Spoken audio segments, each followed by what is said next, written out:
Hello बच्चों, let's read this question.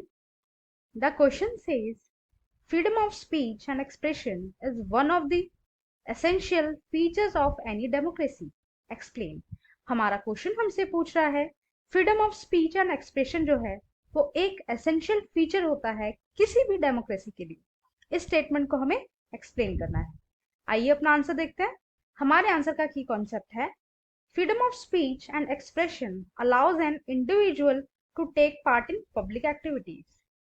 Freedom of speech and expression जो है वो पर्टिकुलर इंडिविजुअल्स को पब्लिक एक्टिविटीज में पार्ट लेने के लिए अलाउ करता है. First, it includes freedom to hold opinions without interference and to seek, receive and import information and ideas through any media. Freedom of speech and expression के under freedom of opinions भी आते हैं, जिसके अंदर हम कोई भी इंफॉर्मेशन रिसीव कर सकते हैं, कोई भी आइडिया रिसीव करते हैं through any media.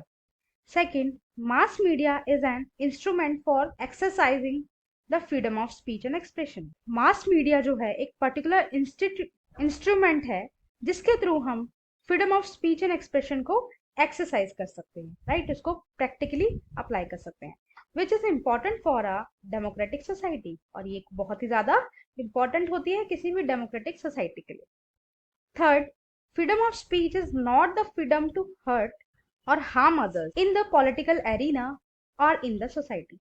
freedom of speech का मतलब ये नहीं होता कि आप अपने इस freedom का गलत यूज करें, मिसयूज करें, किसी को हर्ट करें या किसी को harm करें, चाहे वो पॉलिटिकल अरीना हो चाहे वो सोसाइटी में. Fourth, the betterment of society depends on the right exercise of freedom which should not be taken away from the common people.